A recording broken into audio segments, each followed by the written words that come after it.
Do you have big aspirations? You know what you want. You might even know the way to get there. But every time that the action comes, you choose the easier one. You choose the one that's pulling out your phone, sinking into the couch, opening up Netflix, stopping at the drive-thru on the way home. You end up wasting your life, spending hours, days, weeks, months, years doing things that don't align with your goals, aren't the things you actually want to be doing. But for some reason, you keep doing them. If you can relate to that feeling, this episode is for you. In the next 25 minutes, I'm gonna break down why your motivation is always the lowest when you need it the most, why it's not your fault, and why this problem, the same problem that you're dealing with, is the exact thing that's eroding the population of South Korea. As always, we'll leave with one simple action that is going to help us combat this problem. Let's get into it. This is the show where we build willpower with repeatable daily actions that compound to turn us into these monsters of willpower. We build up the ability to create the world and the life that we want for ourselves and for our loved ones. Every week, we come up with one simple action that helps us build willpower in multiple ways. We break down why it works, we understand it deeply, and then we implement it. If you are new to this show, welcome aboard. I designed these to be ready at any point. You can jump on at any episode. There's no need to start at the beginning. You can always listen back to old episodes, but you're right where you need to be. Today, we are talking about motivation. This is always the thing when people think about willpower. They come to motivation. And it's very misunderstood. A lot of people think, oh, I just don't have motivation. It's not for me. Other people seem to have motivation and I just don't. As if like magically other people just wake up wanting to go for a run in a way that doesn't happen to you because of some core personality trait that they were born with and you weren't. Today, I'm going to explain why motivation is something that you develop. It's something that you are able to change in yourself. And it's not a momentary failure of yours that you have been choosing the wrong things leading up to this point. That isn't your fault. But guess what? It's your responsibility and you get to choose where you go from here. Let's start by talking about South Korea. So in the early 2000s, a trend started to emerge. Millions of men in their 20s, 30s, even teenagers who were spending inordinate amounts of time playing online games. Now, what are we talking? This wasn't a hobby. These men were spending 16 to 20 hours daily playing video games. Immediately, that should trigger something. Something's going on here, something weird. This is a country where a large portion of the men of the generation that is coming into the point of having children they're not going to be having children. You can't play 16 to 20 hours of video games and then expect to go on dates, meet a partner, begin to have children. That's your life. And what was most interesting is what clinicians found as they began to look into this problem. Here were some of the themes that came up as they interviewed some of these men. School felt unbearably boring to these men. Conversations felt boring. Eating felt like an interruption. Everything outside of the game felt dull. These are all things that, we all do. We've all been to school. We all have conversations regularly. We all eat. Yet to these men who are spending their lives in video games, everything outside of it, the things that we are all interested in, most of us find some type of pleasure in food. We're excited to eat. We're excited to have a good conversation. To these men, those things were just boring. They're not worthwhile. There's no interest. So why is it that their particular brain is completely unmotivated to do anything outside of the game, yet so focused in and motivated on the game? This thing that seems to be destroying their lives, destroying their country. How does that tie in? Let's talk about why this phenomenon actually occurs. Why, though extreme, the same thing that's happening to these men in South Korea is what is happening to you. So to do that, we need a little bit of an understanding of dopamine. Now, this is something that is talked about very widely. We all know what dopamine, we've heard of it. We've heard of these dopamine detoxes. We know, we've heard about it, right? It's come up. But I want to give us a stronger understanding of what dopamine actually is and how it works in our bodies and in our brains. Now, I have come up with an analogy, and it's imperfect, as all analogies are. And the more that you dig into it, it will begin to fall apart. So I want you to use this to create an understanding, but not to assume that every single element of this analogy perfectly describes our brains, because our brains are so complicated, so complex. It's impossible to create one analogy to describe the entire thing. With that being said, let's first talk about what dopamine is. Dopamine is not just a reward molecule. It may feel rewarding. You may enjoy the feeling of dopamine, but that's not really its purpose. Dopamine is a motivation, a molecule that motivates. It's like a vote for what we want. Now, that doesn't necessarily mean that more dopamine just means more motivation. There's a little bit of a caveat. There's some complexity to that. That is because of the way that dopamine is received. So we have systems in our brain that emit the molecule, and then there are systems that receive the molecule. Now, to understand these receptors, we have to see what happens when we have free-floating dopamine emitted. So the receptors are designed to understand exactly how exciting a particular action or decision is. How likely, how much do we want this thing? How good of a decision is it? When a dopamine molecule connects to a receptor, that acts as a vote. The receptor sends a signal off to the brain that says this was a good option. Now, that results in what we will call a vote. A single vote that was sent off that says this was a good option, we should nominate this option to be decided upon. That results in a decision made by the prefrontal cortex. So the dopamine system is casting votes, saying we should nominate this one, we should nominate this one, we should nominate this one. And what ends up happening is we end up with a number of actions, of potential decisions, and the prefrontal cortex takes those and it decides. Now, the prefrontal cortex is awesome. It's rational. It makes decisions for us that are well thought out, logical, but it also takes more effort, more energy. And that's why we have to cancel out some of the options before they get to the prefrontal cortex. This is the conscious part of the brain that is thinking through things. So now you can imagine if you had to decide between 200 actions at the end of the day, you would be overwhelmed. You wouldn't be able to even make the decision. So that's why our dopamine system breaks down the actions into just single, a few nominations. It says we should choose between this one, and this one, rather than just flooding it all into the logical system of the prefrontal cortex. Awesome. This seems like it works pretty well, right? Our dopaminergic system sends forward the actions and it picks them based off of these dopamine votes, and then it nominates a number of them to the prefrontal cortex. Now, what's the problem? The problem is when we begin to have too much free-floating dopamine. When we're doing these things that emit crazy amounts of dopamine, initially we get this rush, this motivation, this strong will to do it. After that, these ballot boxes, these receptors that are taking in the dopamine votes, begin to notice there's way too much dopamine here. There are way too many votes being cast. We need to begin to close off. So what they will do in effect is desensitize themselves. They will start to take in less dopamine and give less votes to the prefrontal cortex, to our nomination of decisions. Now, what does that mean? In effect, what that means is it starts to take more dopamine to nominate a decision. So, as we have these spikes in dopamine, as we have more dopamine in our system in general, we begin to need more dopamine to make a decision. Okay? What does that look like? Let's say I spend my day on my phone. Every single time I'm bored, I pull it out. I stop for lunch. I get dessert. I have these sweets, like it's really high dopamine, these exciting things. I get home. I watch Netflix. I'm doing this and that. My brain has been filled with dopamine all day. Now I remember, I want to go for a run because I'm trying to get in shape. I know that I want to be in better shape. I want to get better at running. I was supposed to do that today. My dopamine system takes a look at it and says, running, okay, not much dopamine. Maybe there's, some further reward.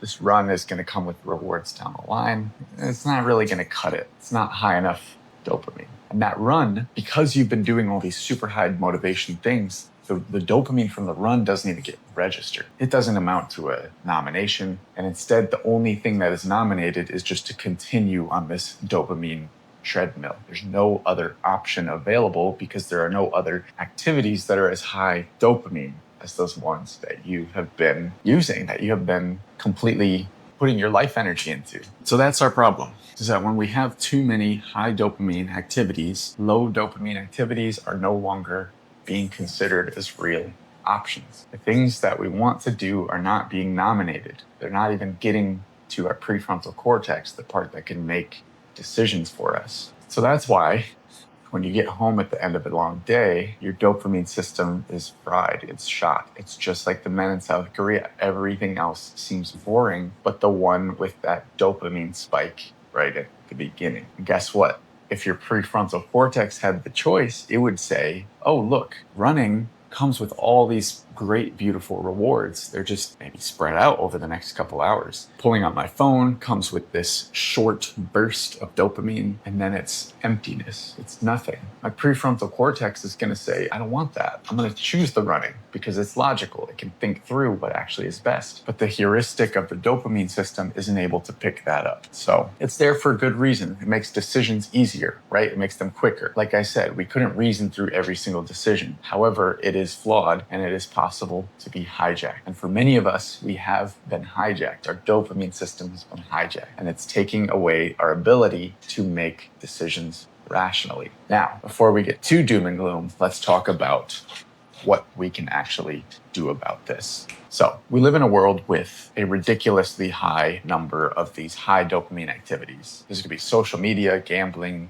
junk food, pornography, all of these ways to get a quick spike. And our brains are beginning to learn that. We can't necessarily remove ourselves from the world. That's not realistic. Also, if we try to make too drastic of a change, there is less of a likelihood that we are going to stick with it. Now, you may have heard of this trend called dopamine detoxing. It picked up about 10 years ago, where people would basically spend a day doing nothing, like sitting inside, staring at a wall, maybe eating super bland food, not reading, no using the phone, no screens, nothing. Just doing is the bare minimum. They're just sitting for the day. This is a good start based on our understanding of dopamine. It is a good start. It helps us resensitize our dopamine receptors a little bit. However, there are a few problems with this approach. First of all, it's a one-time fix. It doesn't address the real root of the problem, right? Where it's like if we had a car that had an oil leak and we say, okay, we have an oil leak, so what are we gonna do? We're going to go fill it up with oil. It's like, yeah, that's going to help for the moment, but we're still leaking oil. So if we do a dopamine detox and then just return to life as it is, nothing actually changes. We're fixing the problem for a moment. It's a Band-Aid over a gaping wound. The same, it also isn't that realistic. For a YouTuber who is trying to make interesting videos, taking a day to try out a new fad is realistic. But to someone who has a job, who has a family, who's got shit to take care of, it might not be realistic for you to just take a day to do nothing. That is why I came up with this idea, the daily dopamine reset. We are going to incorporate an element of the dopamine detox into our day-to-day routine in a way that is easy, simple, and realistic. It's realistic for all of us, for any of us to participate in this type of activity. Here's how it works. Every day for 10 minutes, you are going to do nothing, okay? That means you are going to spend 10 minutes doing some extremely low stimulation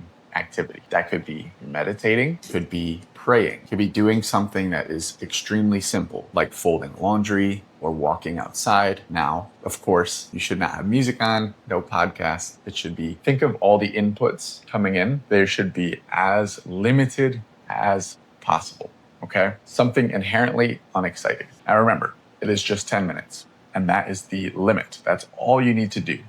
Bare minimum is 10 minutes. Stick with that. You're done. Now, let's talk about why this works. It works for a few reasons. In those 10 minutes, your receptors are given a chance. They're given 10 minutes of breathing room where there is low dopamine in the system. There's not a lot of floating dopamine. So they begin to recognize, okay, there's less dopamine. We can begin to open up. We can begin to sensitize a little more. Take in more votes. That's awesome. Now, we know in this show, we are not just focused on the direct impact of the actions we take, right? When building willpower, we're actually more focused on the ripple effects, those longer term impacts that our actions have. Now, let's talk through what that might look like here. Let's say you do your 10 minutes of sitting. At the end of the 10 minutes, your brain starts to go, okay, I can actually consider doing, sitting down and journaling, or I could consider opening up that book that seems boring, but that I really want to get into. I could see myself cooking a healthy breakfast instead of stopping at McDonald's on the way to work. Suddenly, you've got just a foot in the door. where your brain is going, okay, I could see myself doing these things. Maybe I'm still not at the point where I'm, fully nominating the decision, but I'm considering it. And you're going to notice that those decisions that once seemed impossible, that just you didn't even consider, like, oh, I could go for a run before work. I could run when I get home from work. Those things are now beginning to be more interesting, those low dopamine activities. What happens is you begin to stack more of those on top of it themselves, and you begin to break yourself out of this loop from hell that you've been stuck in, where you do high dopamine activities and your threshold for dopamine increases, and so you need a higher dopamine activity and it increases, and you just speed up the speed on this treadmill until you're stuck in a place where the only thing you can conceivably do is the one that makes you feel empty, the one that makes you feel like shit afterward, just because it gave you enough dopamine at the start to do it. You begin to break yourself out of that cycle and into a much more beautiful, peaceful cycle in which you are making the decisions for yourself. You are doing lower dopamine activities that are fulfilling, that actually feel good, and that are building the life that you want. And it all starts with this 10 minutes. Now, this is the point in the show where you actually commit. Easy to listen to podcasts, and I do it all the time where I go, hey, I just want to get inspired. I just want to boost the motivation right now. And we end up doing nothing. So I want to just encourage you in this moment. You listen to this podcast for a reason. There was probably some spark. I hope I delivered, helped you see something a little bit deeper about your motivation. And now the ball is in your court. It's time for you to grab hold and commit to making a change. With that, say it with me. I will do this today. I want you to repeat that. Say it out loud. I will do this today. I will do the 10-minute daily dopamine reset. Say it now. If you're in public, whisper it or just say it out loud. Fuck it. Let's go. Now, I want to review our monthly stack now that we have this one locked in. So every week we add a new action. So I'm going to review the last 4 weeks. Today was spending 10 minutes doing nothing. Last week, we came up with a today I will task list. We come up with the 3 most important things that we will into the day. And we talk about when, where, and our most likely obstacle. For that, we went into our tomorrow I will list. Every night, we come up with a list of here are the things that I will tomorrow. Before that, we were leaving the water bottle out where we can see it throughout the day. Now, I want to break down the rules of the show because there are rules. First of all, is that we do these habits, these actions, these willpower actions, one at a time, okay? I want to encourage you to listen to old episodes, but I want you to be careful in how you implement and how much you take on your plate at one time. It is very easy to go, I am making a change in my life. I'm going to change everything. Everything is different now. Guess what? Feels good for a few days. You might even stick with it for like a week, but there's a much higher chance that you are not going to stick with it. Remember, lasting change takes time. It happens slowly. Remember the entire span of your life. You have many years ahead of you, and taking a month to put changes into place versus a day is going to look like almost nothing in the duration of your life, right? So we need to be patient and not rush this process, because if we rush it, there's more of a chance that it just doesn't work.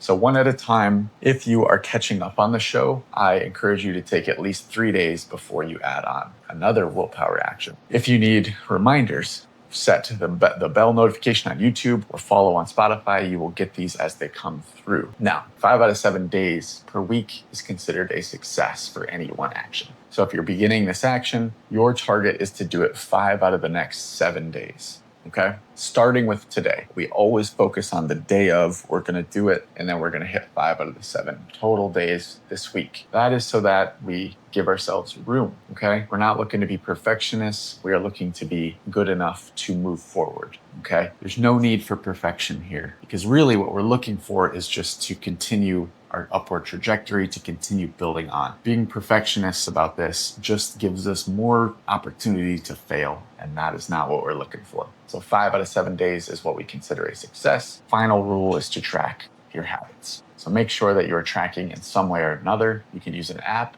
I have 2 apps out that help with habit tracking. There's Grooves, which is awesome. It's for analytical-based people who like seeing graphs and data and understanding how their habits impact them. And then I have Habit Empire, which is more of a gamification. It allows you to see a physical, virtual representation of your habits and how they are affecting your life. You can also use pencil and paper. You can use any other habit app out there. Just make sure that you are tracking these somehow. It's a lot easier to forget what you're doing and think you're doing more than you're doing when you're not tracking. So that's what we got for today. I hope that this was informational, that there's more understanding of how motivation works and how dopamine works. And if you enjoyed it, please do all the things, subscribe, follow, like, whatever can, however you can support the show. Rating is always awesome. The even better way is to pass it along to someone who you know that might be looking to build some willpower in their life. If you would like to hear more from me, I have an awesome willpower sequence that I set up. It is a guide to building willpower in 4 very fundamental actions, similar to the ones that we talk about here on the show, but they're more of like the most base level starting point. Start here to begin to build yourself into this willpower beast. That can be seen below. You can also sign up for my newsletter on my website. That will just keep you in the loop as I continue to work on this process for you. Most importantly, above everything else, is just that you commit to this one action today. If that's all you take away from it, then I have been successful. I have done the thing I set out to do. So please, if nothing else stands out to you, just give yourself 10 minutes today to do nothing, and that's a win. All right. Thank you for listening through, and I'll be back next week with a new action. This action is going to really help us build willpower and build on this idea of ripple effects. All right. Bye, everybody.